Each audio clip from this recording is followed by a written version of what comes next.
Today's mindful moment, packed with insights but designed to fit into your busy life. One deep dive at a time. What if the biggest threat to democracy isn't some dictator, like with an iron fist, but it's like this network, this sophisticated network of autocrats all working together to undermine freedom on a global scale? Kind of scary thought, right? But that is exactly the premise of Anne Applebaum's Autocracy Inc., which is what we are diving deep into today. And it's not just a book. It's like a warning siren, almost.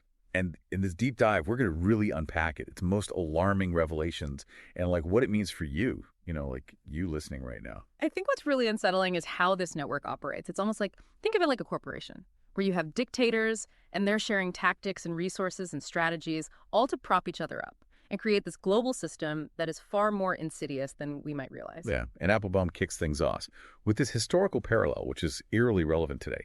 The Soviet gas pipeline of Western Europe back in the 1970s and 80s. Remember all those heated debates about whether or not getting cozy with the Soviets on energy was even a good idea? That pipeline really marked a turning point because it forced the West to confront this uncomfortable truth that economic entanglement with autocracies comes at a political price. Oh, absolutely. And fast forward to the Nord Stream 2 controversy.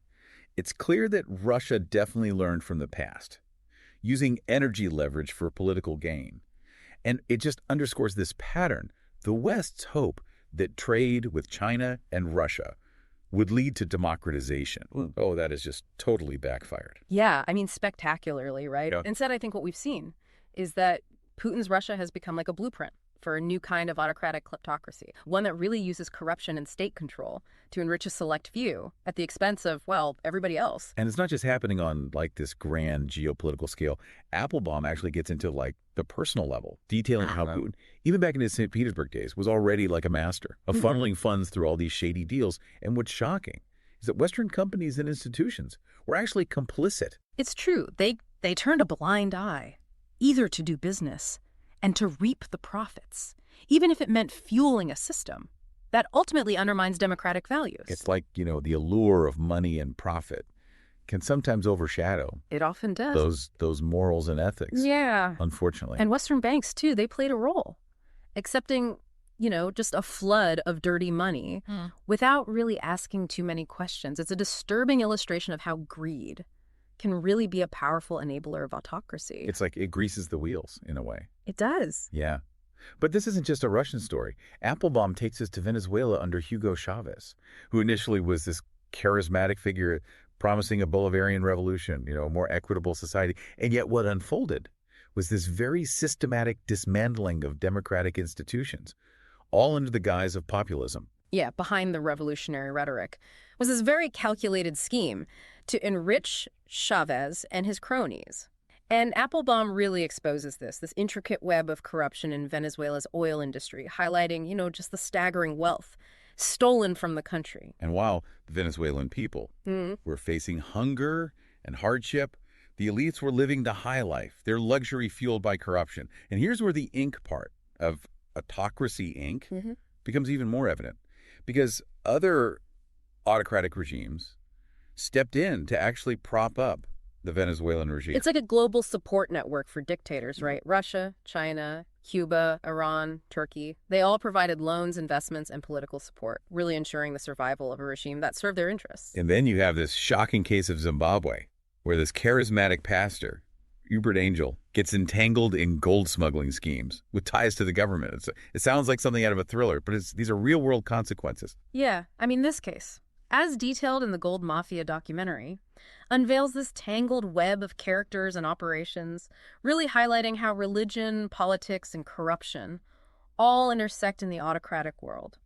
And it also exposes how the global financial system, with its shadowy offshore tax havens, facilitates the laundering of dirty money, which further entrenches these regimes. So it's not just about them seizing power within their own borders. It's about corrupting the global system itself, turning it into an engine for their own enrichment. Exactly. It's frightening. It is. And, this corruption, it has such a profound impact on everyday people, both within those countries and beyond. The stolen wealth represents resources that are denied to education, healthcare, infrastructure, the very foundations of a thriving society. It's a vicious cycle that traps traps millions in poverty, while a select few amass these obscene fortunes. Yeah, it's like robbing the future of those countries. But as if the financial corruption wasn't alarming enough, Autocracy Inc. also reveals how these regimes are also waging a war on information, seeking to, control the narrative and manipulate public perception. I think one of the most striking contrasts that Applebaum draws is between China's response to the Tiananmen Square protests and the fall of communism in Eastern Europe. So while Eastern Europe embraced democratic reforms, China doubled down on control, ruthlessly suppressing dissent. And their efforts, extend far beyond their own borders. I mean, they created the Great Firewall, the world's most sophisticated system of internet censorship. And tragically, they did it with the help of Western tech companies, lured by the promise of this vast Chinese market. It's incredible when you think about it. Companies like Cisco and Microsoft, names that we associate with innovation and progress, they provided the technology that enabled China to restrict information and monitor online activity. I think it's a sobering reminder that even in our interconnected world, complicity can take many forms. It's almost like, they're selling the rope that's going to be used to hang them. Way. It is a Boston bargain. It really is. And this control extends beyond just the digital realm.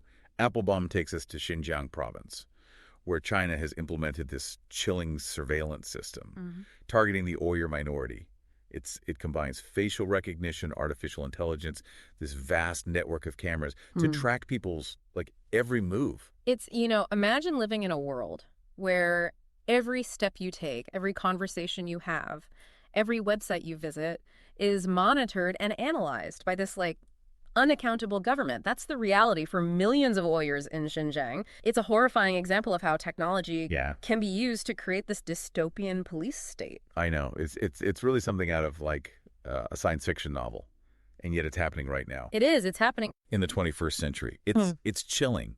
And the truly frightening part is that China is now exporting this surveillance technology to other autocratic regimes around the world, normalizing these oppressive practices and expanding their own sphere of influence. Yeah, it's not just about surveillance, though. They also control the narrative by manipulating information and exploiting divisive issues. You look at Uganda's anti-homosexuality bill or Viktor Orban's culture war rhetoric in Hungary. It's cynical but effective. They're using these hot-button issues to distract from their own corruption, to rally support, and present themselves as defenders of traditional values against the decadent West. It's a classic tactic. Totally. And let's not forget the power of personality in shaping the narrative. Think about Hugo Chavez, a master of captivating audiences with his constant television appearances. Or Donald Trump. And his obsessive use of social media to dominate the news cycle. It's a tactic straight out of the autocrat playbook. Monopolize the conversation. Flood the zone with information, even if it's false or misleading, and create a climate of confusion and distrust. Yeah, that's the essence of the fire hose of falsehoods tactic, perfected by Russia. It's not about convincing people of one particular lie. It's about eroding trust in any information. That challenges the regime's narrative. It's a form of information warfare designed to leave people feeling cynical and disengaged, making it harder to organize any kind of effective opposition. And it's working. Applebaum recounts this European diplomat's encounter with young Africans who are repeating Russian propaganda about Ukraine as if it was gospel truth. It's a chilling reminder that these narratives can take root in unexpected places, shaping global perceptions in these subtle but powerful ways. Yeah, it's a testament to the reach and effectiveness of their propaganda machine. Russia has RT, this global media outlet that masquerades as news, but consistently pushes Kremlin propaganda. China has Xinhua and CGTN, state-sponsored media outlets that promote this carefully curated version of events. And then you have the Confucius Institutes, which seem like these benign cultural centers. But they've actually come under fire for promoting a pro-China agenda. I mean, they've even partnered with China's StarTimes satellite network to broadcast their message across Africa. It's a sophisticated, multi-pronged approach to information control. It really is. These regimes don't just operate in isolation. They amplify each other's messages and exploit existing divisions within democratic societies.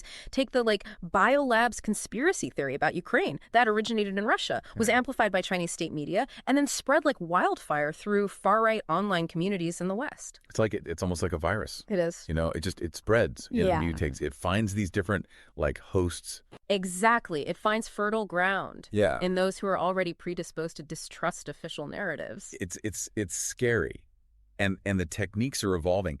Applebaum describes how China manipulated social media to shape perceptions of Taiwan, like fabricating incidents to undermine trust in the Taiwanese government. It's like they're creating a new reality, and they're using our own technology to do it. And, it's not just about spreading their own propaganda. It's about actively sowing discord and distrust within democratic societies. It's like they're weaponizing our openness and our freedom of expression against us. It's like turning our strengths into our weaknesses. It is. Yeah. And it all leads to this ultimate goal, rewriting the rules of the game. For decades, the language of human rights and democracy has dominated the international stage.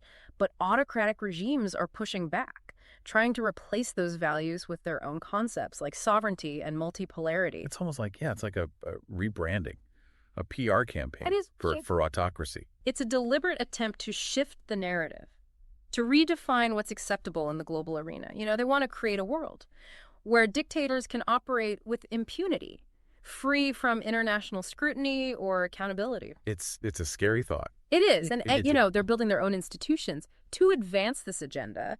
Think of, like, the Shanghai Cooperation Organization and BRICS. These groups are becoming alternative centers of power, promoting rule by law instead of the rule of law. So it's like instead of a system based on these, like, universal principles of justice and fairness, it becomes a system where might makes right. The powerful dictate the rules, and everyone else just has to follow them. Exactly. It's a bleak outlook. It is, and they're not afraid to use force to enforce those rules. Remember the shocking incident where the Belarusian dictator forced a Ryanair flight to land so he could arrest a dissident journalist. Oh yeah, that was just unbelievable. A blatant violation of international law, and it sent a clear message. These regimes are willing to go to any lengths to silence their critics. And it's not an isolated incident. They engage in what's called transnational repression, targeting dissidents who have fled abroad.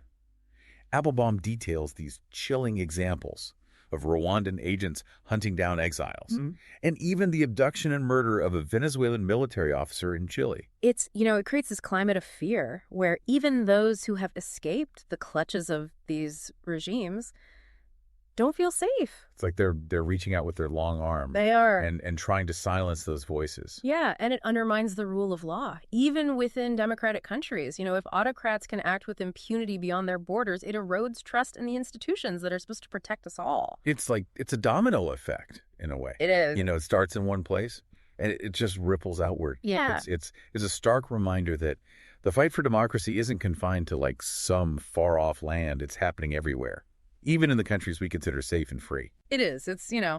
But the fight isn't over. Applebaum doesn't leave us with this sense of despair. Instead, she highlights the power of resistance and the importance of collective action. So there's hope. There is, absolutely. Good. She reminds us of Gene Sharp, the political scientist who wrote that influential pamphlet, From Dictatorship to Democracy. His work, outlining nonviolent tactics for resisting authoritarian regimes, inspired movements all over the world, from the Philippines to Eastern Europe to the Arab Spring. It's like it's a blueprint for freedom. It is, and, Sharp's ideas emphasized the power of unity, of bringing together diverse groups to challenge oppressive regimes. Think of the Solidarity movement in Poland, where shipyard workers joined forces with intellectuals and artists to topple the communist regime, or the Hong Kong pro-democracy protests, where millions took to the streets using creative and tech-savvy tactics to demand their rights. It's like people power. It is. In action. It is. It's inspiring. It is. It's, these movements are a testament to the human spirit's resilience and this enduring desire for freedom. It's like that flame can never be fully extinguished. It can't, Yeah. but we can't forget that these movements often face brutal pushback. Autocrats have learned to adapt, and they've developed their own playbook for crushing dissent. One of their most effective tactics is smearing the opposition, using disinformation and propaganda to discredit and demonize those who dare to challenge them. So it's not just about physical force. It's about this war of ideas. It is. This war of information. Yeah, they accuse dissidents of corruption or treason, painting them as enemies of the people. And they use online mobs and social media manipulation to amplify these smear campaigns. It's like divide and conquer. It is. It's a page straight out of the Dictator's Handbook, Divide and Conquer. Classic tactic. Classic tactic. Applebaum shares this heartbreaking story. of Evan Mawarire, a pastor in Zimbabwe who launched the hashtag #ThisFlag movement, this peaceful protest calling for political and economic reform. He quickly became a symbol of hope for many Zimbabweans. But the regime responded with this vicious smear campaign, accusing him of being a foreign agent, trying to destabilize the country. They arrested him, tortured him, and forced him into exile. It's a tragic example of how autocrats use fear and intimidation to silence dissent. And it's not just the leaders who are targeted. They go after families, friends, and supporters. Anyone who dares to associate with those who speak out against the regime, they want to create a climate of fear where people are too afraid to even think about resisting. It's like guilt by association. It is. Yeah. And here's the truly terrifying part. This tactic of smearing the opposition isn't confined to autocratic regimes. Applebaum points to the case of a Polish government official who used a troll farm to harass judges who are critical of the ruling party. It shows how the playbook of autocracy is being adopted even in countries that claim to be democratic. Yeah, it's a blurring of the lines. It's this creeping normalization of authoritarian tactics that should alarm us all. It's almost like we're becoming desensitized to it. It's happening so gradually that we're not even noticing it. Exactly. Until it's too late. Yeah. And this blurring is happening online as well.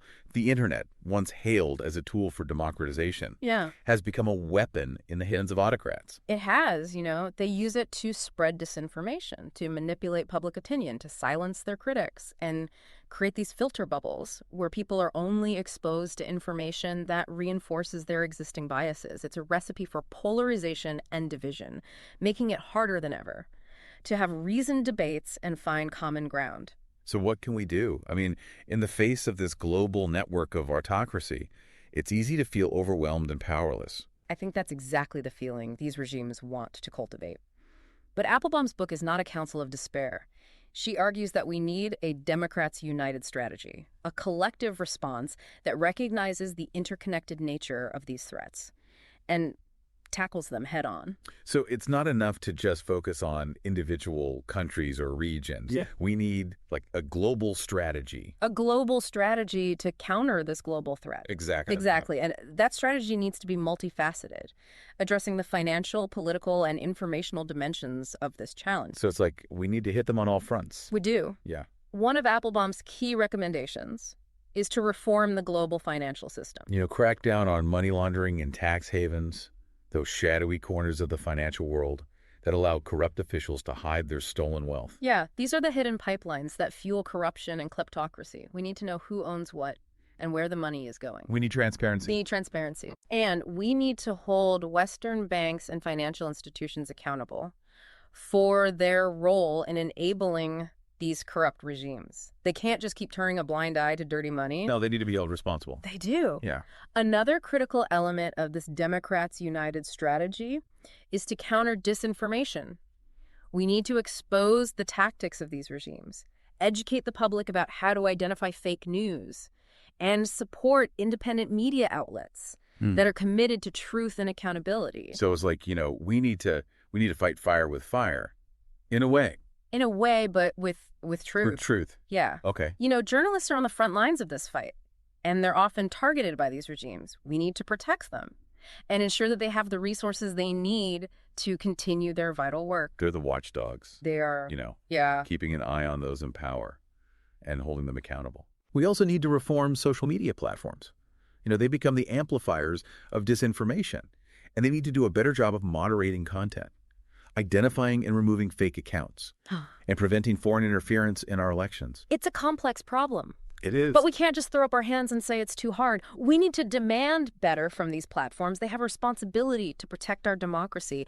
And we can't forget about, the people out there, the brave individuals who are risking their lives every day to challenge these regimes, the pro-democracy activists, the journalists, the human rights defenders. They're the ones on the front lines of this struggle. Yeah, they're the real heroes. Yeah. And they deserve our unwavering support. We need to, amplify their voices, provide them with resources and training, and just make sure they know that they're not alone in this fight. We need to build bridges between the democratic world and the people living under these oppressive regimes. We need to show them that we see them, we hear them, and we stand with them in their fight for freedom. Absolutely. And, Applebaum reminds us that knowledge is power. We need to stay informed about what's happening in the world, understand the tactics of these regimes, Yeah. and how they're trying to undermine democracy. Yeah, we can't just passively consume information. We need to be engaged, to have conversations, to challenge those who spread disinformation, and to hold our own leaders accountable for their actions. So, like, what can you do? It might seem like a daunting task, but even small acts of resistance can make a difference. You can start by, like, sharing information online, amplifying the voices of dissidents and activists, or donating to organizations that are supporting pro-democracy movement. Yeah, put pressure on your own government to take a stronger stand against these regimes. Demand that your elected officials prioritize human rights and democracy in their foreign policy. Urge them to impose sanctions on corrupt officials, support independent media, provide assistance to pro-democracy groups. And don't underestimate the power of your own consumer choices. Refusing to buy products made by companies that are complicit in human rights abuses can hit these regimes where it hurts, their bottom line. Yeah, hit them in the wallet. Exactly. That's like every action, no matter how small, sends a message that we will not tolerate their behavior. It does. Applebaum reminds us that the fight for democracy is a marathon, not a sprint. It's going to be a long and difficult struggle, but we can't afford to give up hope. No, we can't. We have to keep fighting. The arc of history may bend toward justice, but it doesn't bend on its own.